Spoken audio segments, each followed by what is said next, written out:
તે મિત્રો મારી ચેનલ ન્યૂ ગુજરાતી ફાસ્ટમાં તમારું સ્વાગત છે તો મિત્રો આજે આપણે વાત કરીશું મહાન સંત જલારામ બાપાના ઇતિહાસ વિશે જાણીશું। તો મિત્રો સૌરાષ્ટ્રની ધરતીમાં અનેક ગામ આવેલા છે, ગામે ગામે તીર્થધામ આવેલા છે અને તેનું મહત્વ પણ એટલું જ છે કે તેના ચમત્કારના હિસાબે સાધુ સંતો કે તીર્થધામ ઘણી બધી વાતો છે। વાત આવે તો નાના મોટા સૌના હૈયે હોઠે એક જ નામ સૌથી પહેલા આવે છે, જેમાં જલારામ બાપાનું વીરપુર ધામ। તો ચાલો જાણીએ આજે આપણે જલારામ બાપાના જીવન વિશે। 14મી નવેમ્બરના રોજ અને કાર્તિક મહિનાના સાતમના દિવસે સંત બાપા જલારામ એટલે કે જલારામનો જન્મદિવસ છે। એક સામાન્ય માણસ કેવી રીતે બન્યો ભગવાન, એનો પૂરો ઇતિહાસ અને તેના લગ્ન જીવન વિશે આપણે જાણીશું। જલારામ બાપાને સૌ નાની ઉંમરે એટલે કે જ્યારે બોલતા થયા અને સમજવા લાગ્યા, જ્યારે બસ એક જ નામનું રટણ કરતા, સૂતા જાગતા, બેસતા ઉઠતા બસ રામ નામનું રટણ કરતા। રમવાની ઉંમરે પણ ભગવાન રામ નામનું જ રટણ કરતા હતા। જલારામ બાપાએ માતાનું નામ રાજબાઈ અને તેમના પિતા મોટા વેપારી વીરપુરના હડકીમાં તેમની એક જ હાડકી આવેલી પોતાને વેપાર પણ વધારે પ્રમાણે વેચાયેલા હોવાથી હિસાબ કિતાબ પણ એટલું મોટું એટલે કે હિસાબ કિતાબમાં વાંધો ન આવે એટલે કે જલારામ બાપાને નિશાળે ભણવા બેસાડી, પરંતુ જન્મથી જીવ ભગવાનની ગુજારો એટલે કે બાપાનું મન ભગવાનમાં જ જરાય ન લાગે।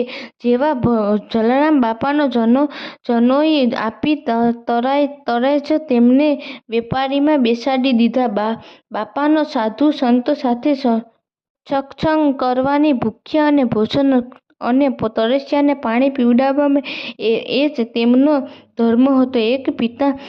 એના પિતાને ચિંતા થવા લાગી એટલે કે બાપાને વીરબાઈ સાથે લગ્ન કરાવી દીધા। બાપા તો લગ્ન પછી પણ ધર્મમાં રસફળ રહ્યા। બાપાને બસ સેવા કરવાને તેમજ પરમ ધર્મ બાપાની ભક્તિ જોઈને વીરબાઈ પણ પતિની રતે વળી ગઈ।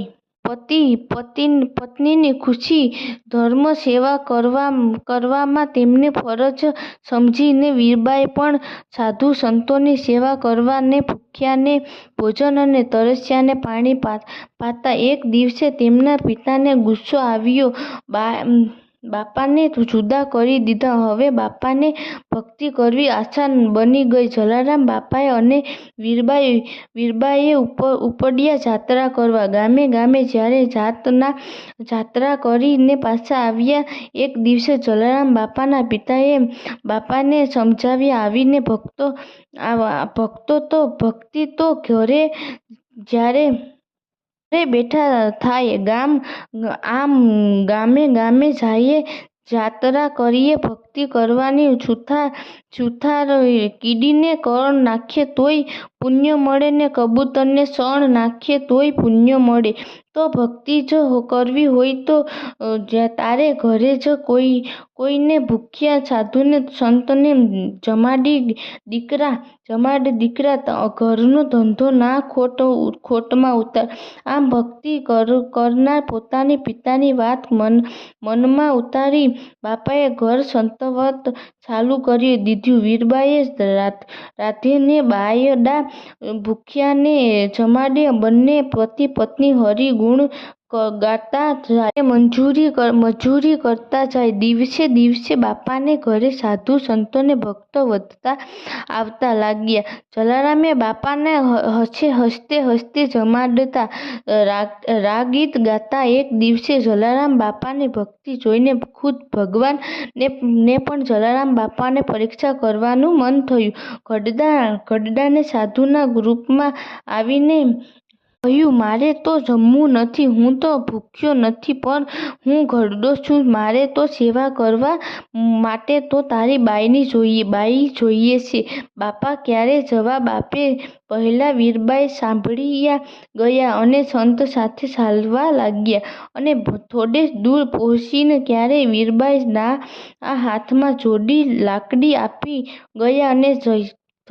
ગયા અને વીરબાઈને ખ્યાલ આવી ગયો કે આ કોઈ સાધુ સંત નહીં પણ હરિ જ હતા. આજે પણ જલારામ બાપાને ધામે એક લાકડી અને જોડીની ના દર્શન થાય છે અને તેની પૂજા કરવામાં આવે છે. મિત્રો, આવા જ ઐતિહાસિક વિડીયો જોવા મારી ચેનલને સબસ્ક્રાઈબ કરો. જો તમે ચેનલમાં નવા આવ્યા હોય તો મારી ચેનલને સબસ્ક્રાઈબ કરો, લાઈક કરો અને કોમેન્ટ કરો.